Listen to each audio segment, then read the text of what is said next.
Sino ba sa atin ang hindi naiirita kapag nagigising tayo sa kalagitnaan ng ating mahimbing na pagtulog dahil kailangan natin pumunta sa CR? Pero alam nyo ba na noong May 26, 2013, ang paggising sa kahimbingan ng pagtulog para pumunta sa CR ang naging dahilan para makaligtas ang 29 years old na si Harrison Okini mula sa paglubog ng kanyang pinagtatrabahuhang barko. Siya ay nanatili lang naman sa ilalim ng dagat na may lalim na mahigit sa 100 feet sa loob ng 3 araw. Pero paano nga ba ito nangyari? Ito ang ating tatalakayin. Pero bago ang lahat, huwag kaligtaan na mag-subscribe at pindutin ang bell button para sa mga notification ng susunod pang mga video. Kung mas trip nyo naman ang Facebook, ay huwag kalimutan na i-follow ang aming page para kayo ay maging updated sa mga i-upload na mga video. Kami ay nag-upload ng 2 o higit pang mga video kada linggo. Tara na at ating tunghayan ang topic sa video nito. Si Harrison Okini lang naman ang kaisa-isang tao sa mundo na nanatiling ligtas sa loob ng 3 araw sa ilalim ng dagat. Siya ay isang cook sa barkong Jascon 4 na bumabiyahe para humila sa mga oil tanker na barko ng Chevron na nagmimina ng krudo sa mayamang delta waters ng Nigeria. At dahil sa problema sa mga pirata sa baybayin na yon, ay may safety protocol na sinusunod ang lahat ng crew na kailangan nilang ilak ang kanilang mga kwarto kapag sila ay natutulog.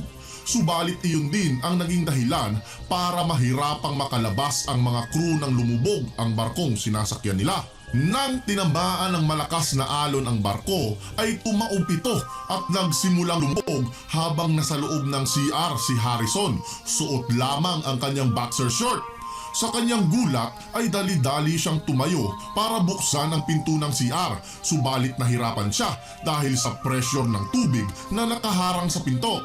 Nang mabuksan niya ang pinto ay hindi na niya naabutan ang kanyang mga kasamahan na lumalangoy papunta sa emergency hatch ng barko. Sobrang takot ang naramdaman niya nang makita niya ang 3 kasamahan niya na inaagos ng tubig at tinapon sa dagat. Ilang sandali pa ay siya naman ang tinulak ng tubig pababa sa makitid na hallway ng barko papunta sa kabilang CR na malapit sa cabin ng engineer. Nahihilo at sugatan pero buhay na buhay ay kumapit siya sa isang lababo para mapanatiling nakaangat ang kanyang ulo at makahinga. Ang barko ay lumubog sa lalim na mahigit 100 feet at nanatiling nakabaliktad o nakataob sa sahig ng dagat. Agad namang nagsagawa ng search and rescue ang lokal na pamahalaan. Sila ay nagpadala ng helicopter at mga diving crew sa area. Subalit dahil sa sobrang lalim ng pinaglubugan ay hindi pwedeng manatili ng matagal ang mga diver sa ilalim ng dagat. Kaya nagdeklara na ang mga rescuer na tapusin na ang search and rescue dahil sigurado daw na walang nakaligtas sa paglubog ng barko. Samantala, sa loob pa rin ng CR ay nandoon pa rin si Harrison. Buhay at may kaunting hangin. Buti na lang at nakataob ang barko at nakalak ang ibang pinto ng barko kaya hindi agad napasok ng tubig ang lahat ng posibleng pasukan nito. Dahil sa isang araw na siya sa loob ng CR ay nagdesisyon siya na iwan ang CR at sumisid papunta sa cabin ng engineer na malapit dito. Kahit na madilim ay nangapa siyang sumisid papunta doon at buti na lang dahil saktong hanggang liig lang din ang tubig sa loob ng cabin ng engineer. Subalit ay sobrang lamig ng tubig. Sa lalim na mahigit 100 talampakan ay hindi ito gaanong naaabot ng sinag ng araw kaya ang temperatura sa ilalim ay parang nagyeyelo. Isa pa ay nakababad lang siya sa tubig na boxer short lang ang tanging suot. Anumang oras ay pwede siyang magka-hypothermia. Buti na lang at may nakita siya sa cabin na mga sangkap gaya ng screwdriver at martilyo. Ginamit niya iyon para tanggalin ang mga light material sa dingding at ang mga foam ng kama.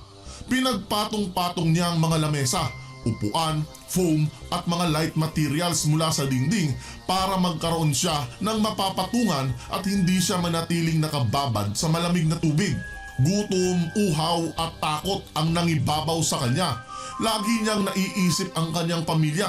Nag-umpisa siyang magdasal at nangakong kapag maililigtas siya sa kanyang kalagayan ay hinding-hindi na siya babalik sa dagat. Dahil sa alat ng tubig ay unti-unting natutuklap ang balat ng dila ni Harrison at may naaamoy siyang sobrang baho na para daw naaagnas. Yun daw ang katawan ng mga kasamahan niyang nag-uumpisa ng maagnas.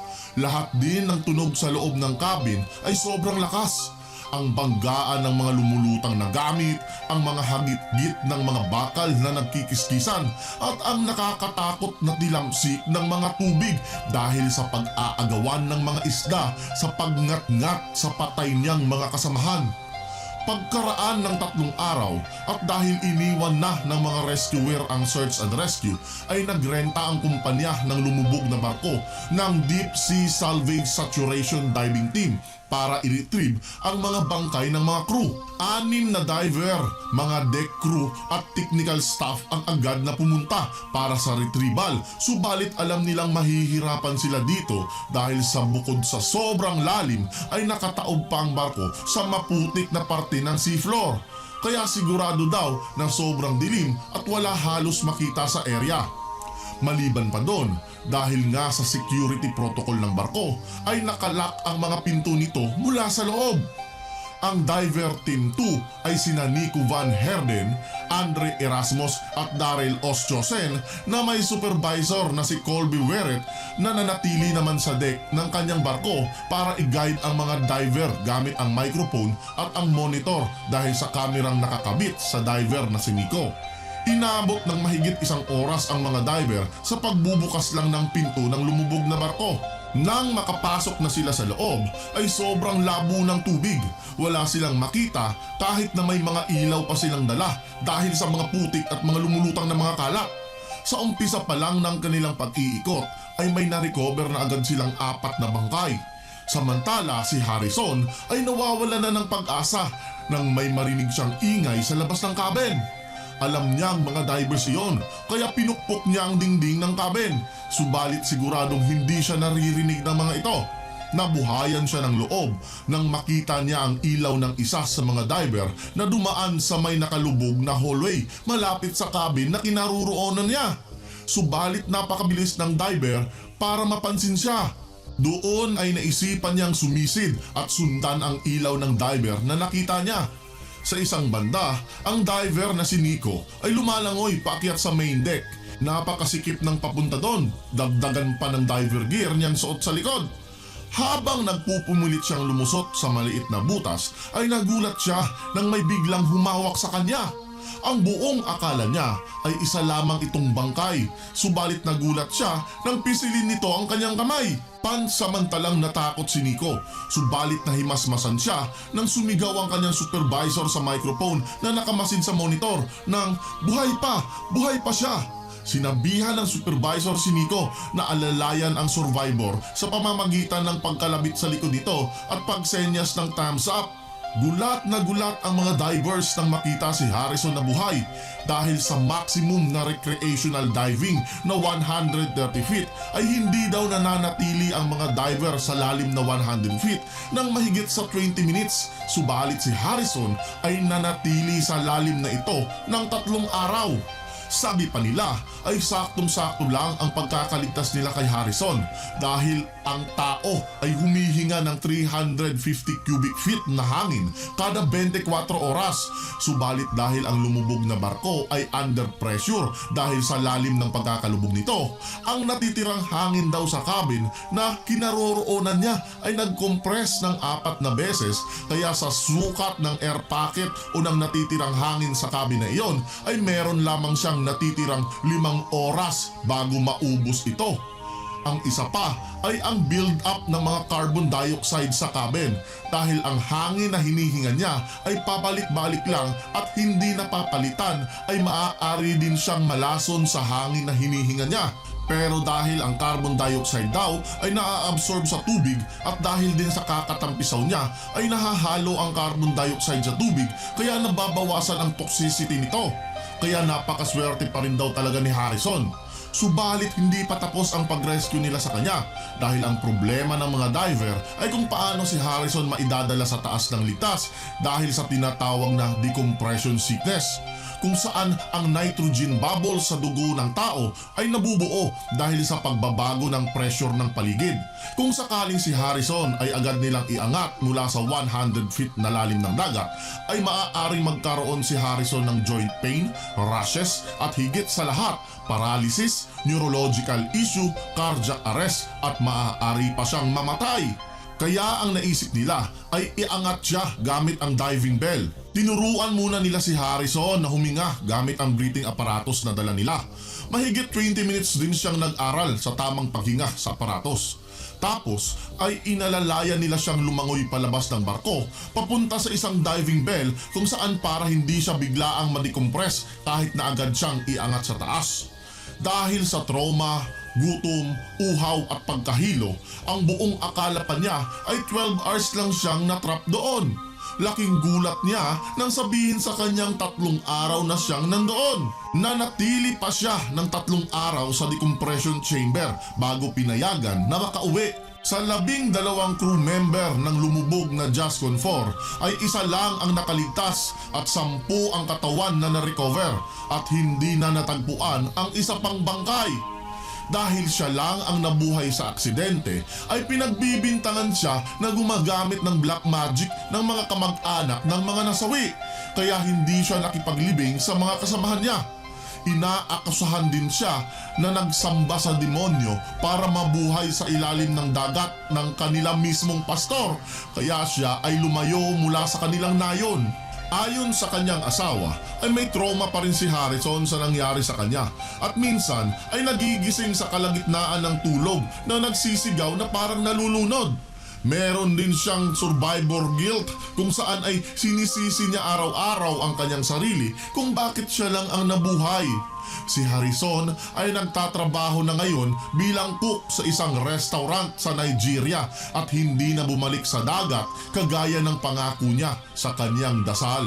Bago ko tapusin ang video na ito, ay ipapakita ko muna sa inyo ang buong rescue footage kay Harrison. Panoorin nyo ang kamanghamanghang pag-rescue sa nag-iisang taong nakasurvive sa ilalim ng dagat sa loob ng 3 araw. Alright, how you doing, Nico? Just talk to me and I'll help you, eh? Okay, so have you come into the next deck? Onto the main deck? Alright, so you should be walking on the ceiling, yeah? Okay. What's that? Oh, okay. Alright, you found one, yeah? He's alive, he's alive! Okay, keep him there, keep him there. Alright, just, alright, just hold him there, okay? Just keep him there. Fucking hell, I don't know what we're gonna do. Alright, just keep him there and keep him calm, okay? Alright, just reassure him, pat him on the shoulder. Okay. Alright. Alright. Alright, show him the harness.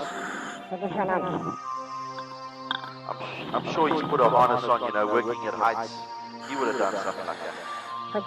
Open it, open the front. Open.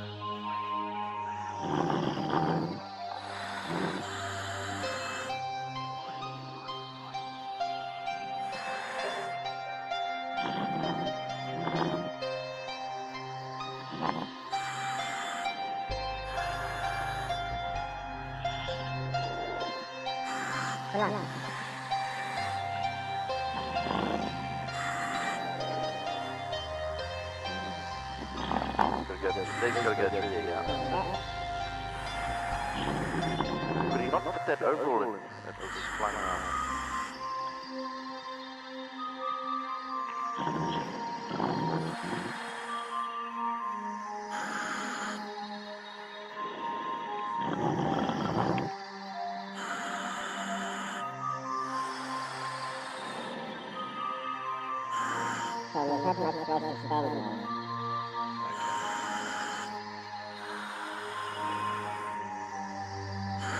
Yeah.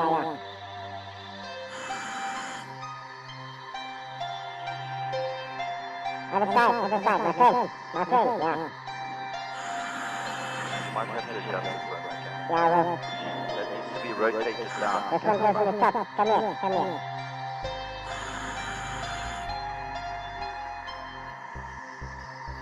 is free flowing? I think it's good there. Okay.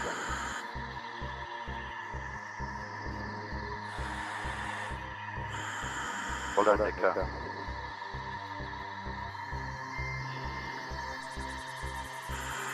Just some nicely. Put that tag away. That's it. Tighten the bottom one.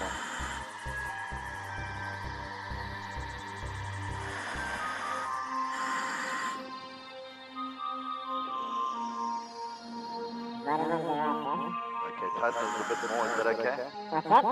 Can we tighten it a bit more? Is that okay? Yeah, that's all right. Alright. Stand up. Stand up, let's have a look.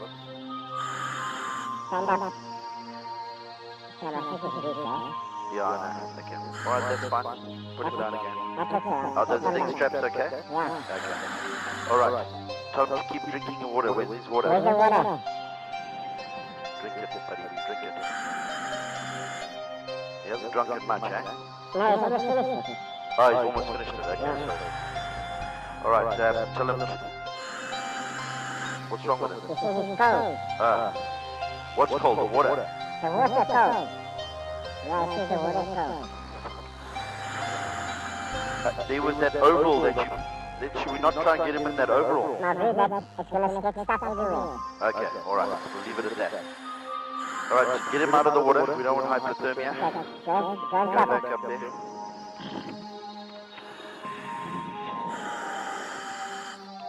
Okay, how's the slack? Have we got enough slack to dress him? I need a little bit more slack on Darwin Street.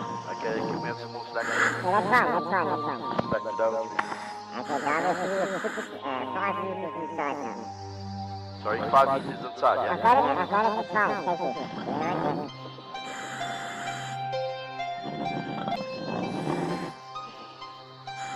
Help. Alright, let's go. See, we have no more stuff to hot water thing.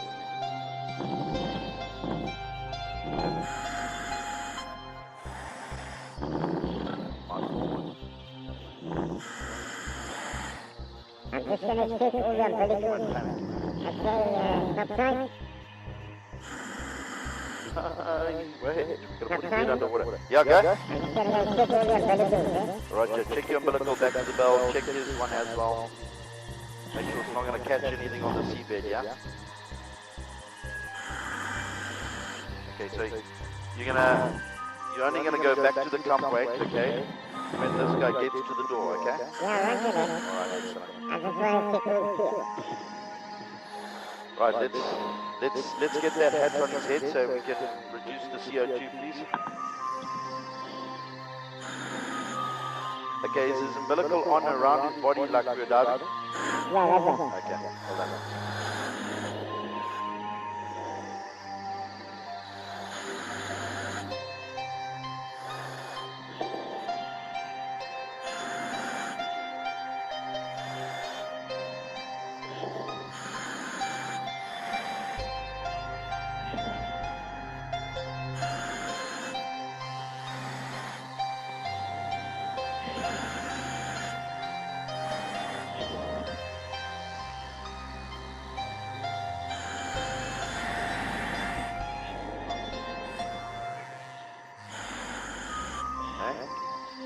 Make sure you tighten that spider like that tight, Yeah, yeah? roger. Can you come up on, stand by.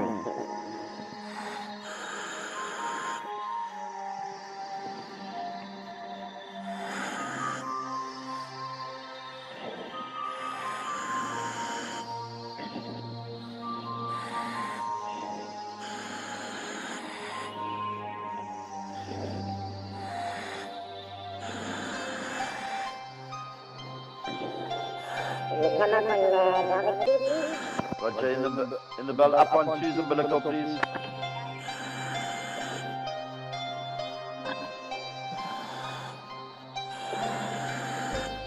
Check the other side. Okay, all stop on, yeah, the other side, please. Other side's loose, yeah. All stop on two. All stop on two, all stop on two.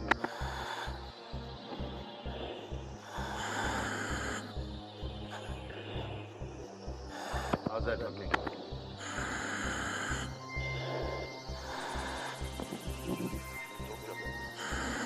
Hello, my friend. Can you hear me? Okay, listen to me. We're putting the hats on so you can breathe, okay? All right, now you mustn't panic, eh? You must listen to me, all right? All right. We're going to take you in the water, and we're going to take you to the bell, okay? And then we're going to bring you home, okay? All right. So now I just want you to keep calm, okay?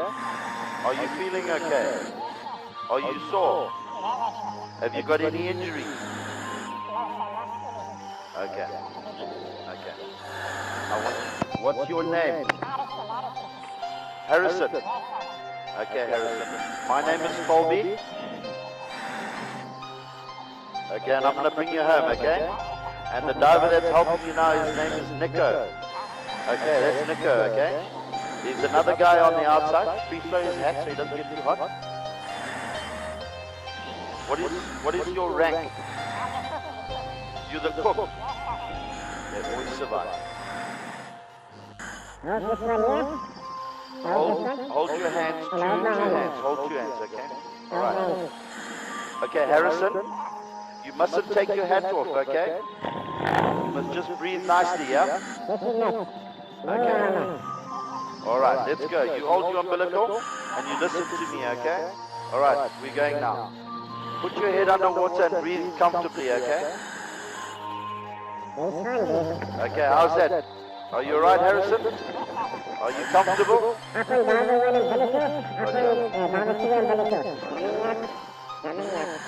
him nice and slowly, okay? Hold your umbilical, Harrison. Don't let go, okay? We're bringing you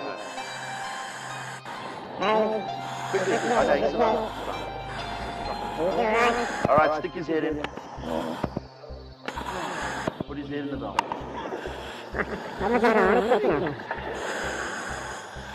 Well, hey, I'm taking instructions. I mean, Jesus, how am I supposed to... How are you feeling, Harrison? All right, very good. You scared me there. All right, you must say Roger when I'm talking to you. All right, he's in the bell. Let's get him into the bell. Are you able to climb in? Open the flood up so you can climb in. Go, open the flood up.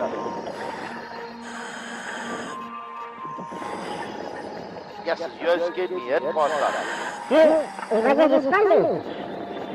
I know, it looked like it, but he's so scared, he's just holding his umbilical.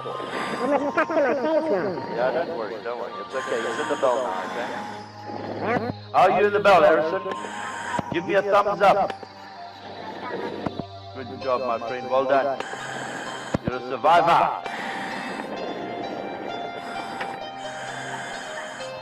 Nagustuhan niyo ba ang ating tilalakay sa video na ito? Kung oo, ay huwag kaligtaan na i-like ang video at mag-subscribe sa aming YouTube channel o kaya naman ay mag-follow sa aming Facebook page. Kung meron pa akong nakalimutan, i-comment lang sa ating comment section para ako din ay may matutunan.